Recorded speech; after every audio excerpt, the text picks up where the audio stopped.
그때가 고등학생 때였나? 한여름, 찜통 같은 교실을 벗어나고 싶었던 우리 4명의 친구들은 시원한 곳으로 떠나기로 했다. 주머니 사정이 넉넉지 않았던 우리에게 대성리는 그야말로 유일한 선택지였다. 다음 주말 우리는 서울에서 버스를 타고 대성리로 향했다. 당시 대성리는 여름만 되면 대학생들로 북적이는 그야말로 청춘의 열기로 가득한 곳이었다. 근처 민박에 짐을 풀자마자 우리는 다리 밑으로 흘러가는 강으로 달려갔다. 이미 많은 사람들이 모여 여름을 즐기고 있었다. 그리 넓지 않은 강이었지만 우리에겐 충분해 보였다. 망설일 틈도 없이 우리는 물속으로 뛰어들었다. 그런데 생각보다 강은 얕았다.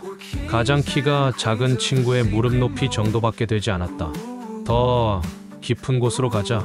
우리는 아쉬워하며 조금씩 더 깊은 곳으로 발걸음을 옮겼다. 무릎에서 골반 그리고 배까지. 하지만 여전히 아쉬움은 가시지 않았다. 그때 누군가 말했다. 조금만 더 가보자. 그렇게 한 발을 옆으로 움직였을 때였다. 사막의 유사에 빠지듯 우리는 순식간에 물속으로 빨려 들어갔다. 위를 올려다보니 찰랑거리는 수면은 손을 아무리 길게 뻗어도 닿을 수 없을 만큼 멀리 있었다. 그곳은 마치 함정 같은 곳이었다. 단 한 발자국 옆에서 깎아지른 듯 4m 가까이 깊게 파인 곳이었던 것이다. 갑작스러운 상황에 우리는 허우적거렸다. 필사적으로 소리를 질렀지만 주변 사람들은 우리의 비명을 그저 장난으로 여겼다. 그때 한 대학생 형이 우리를 향해 뛰어들었다.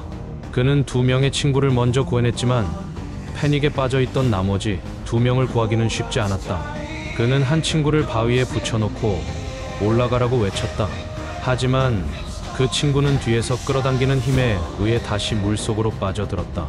점점 힘이 빠져가던 대학생 형은 무트로 나와 멍하니 쳐다만 보던 사람에게서 튜브를 빌려 우리가 허우적대다 잠잠해진 곳으로 던졌다.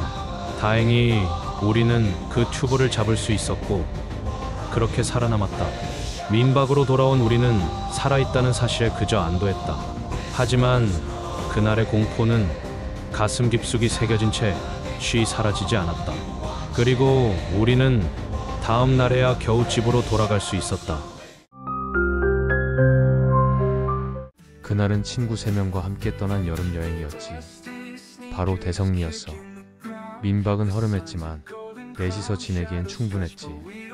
숙소에 짐을 풀고 우리는 서둘러 강으로 향했어.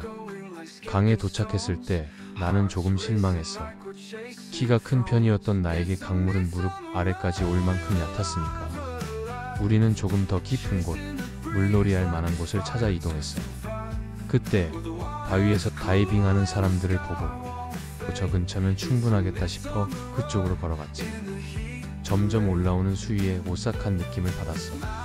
그리고 딱 한 걸음을 더 내디뎠을 때였지. 나는 숨이 막혔고 눈앞은 온통 어둠으로 가득했어. 깊은 곳에 빠져버린 거야. 분명 방금까지만 해도 강 바닥이 단단하게 나를 지지해줬는데 이곳의 바닥은 온통 모래여서 다리에 힘을 주고 올라가려 해도 모래는 나를 복제듯 끌어당겼어. 겨우 얼굴만 물 위로 올라와 숨쉬는 것조차 힘겨웠지만 나는 필사적으로 소리쳤지. 살려줘. 사람이 빠졌어요. 몇 번이고 반복해서 외치다 보니 점점 숨도 제대로 쉬어지지 않고 말도 제대로 나오지 않았어. 그럼에도 나는 다시 물속으로 들어가기 직전 강 주변에 있던 사람들을 보았지. 분명 나를 보고 있는 듯한 그들. 그리고 그들의 얼굴에 분명히 미소가 보였어. 말도 안 되는 상황이었지. 나는 분명히 그렇게 봤어. 이 이야기를 다른 사람들에게 했을 때 그들은 이렇게 말했어. 너 안경 안 쓰면 앞도 제대로 안 보이잖아. 잘못 본 거겠지. 맞아. 나는 당시 안경이 없으면 한치 앞도 제대로 보이지 않았으니 잘못 봤을 수도 있다고 생각했지.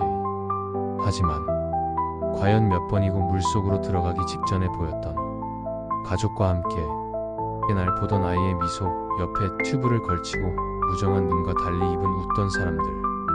나는 그때를, 그 섬뜩한 미소를 아직도 기억하고 있어. 그렇게 얼굴만 겨우 내밀고 있던 몸이 점점 더 아래로 가라앉기 시작했어. 턱, 코, 나중에는 이마만 겨우 물 밖에 나올 정도였지. 그때쯤 여긴 중간 부분인가 라는 느낌을 받았어. 죽을 힘을 다해 발버둥 쳤을 때는 물살이 나를 더 강하게 끌어당기는 듯 했는데 힘이 빠지자 물 역시 나를 옥죄지 않는 것처럼 느껴졌지. 나는 한치 앞도 보이지 않는 그곳에서 앞을 봐야 한다는 생각에 눈을 떴어. 이미 안경은 벗겨진 상태였지만 그곳에는 검은 무언가가, 물과 다른 더욱 진한 검은 무언가가 내 앞에 꿋꿋이 서서 나와 함께 서 있는 것 같았어.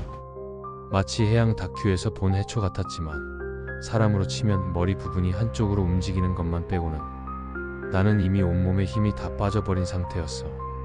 그때 내 앞에 있던 그것이 나에게 온다는 느낌을 받았지. 나는 본능적으로 눈을 감았어. 그리고 내 몸이 위로 뜨기 시작했어. 분명 힘이 빠졌는데 몸이 뜨다니.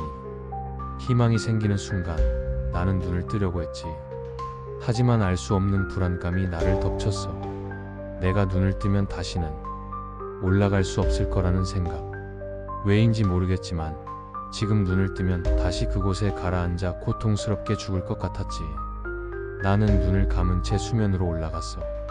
때마침 내 손에 닿은 튜브를 두 눈을 꼭 감은 채 잡고는 무트로 올라왔어. 그렇게 나는 살아남았지. 집으로 돌아와 평소처럼 저녁을 먹고 일찍 누웠어. 밤 10시쯤이었을까. 누군가 내 이름을 부르고 있었지. 순간 잠에서 깬 나는 처음엔 어머니가 부른 줄 알았어. 집의 여성은 어머니뿐이었으니까. 하지만 다시 한번 들려오는 내 이름. 대답하려던 나는 깨달았어. 그게 어머니의 목소리가 아니라는 것을. 그때부터였지. 뒤에서 느껴지는 이상한 시선. 그리고 가끔씩 들리는 목소리에 나도 모르게 대답하면 뒷목에서부터 소름이 돋았지. 당시엔 샤워하기 위해 물이 내 위에 있을 때 마치 물에 잠겨있는 것 같은 느낌에 샤워조차 제대로 하지 못하게 되었어. 그렇게 나는 나를 부르는 목소리와 한동안 함께했지. 그 목소리는 여자뿐만 아니라 어떨 때는 남성, 아이, 노인의 목소리로 나를 불렀고 나도 모르게 대답하면 좋아한다는 느낌에 내 몸엔 한기가 느껴졌어.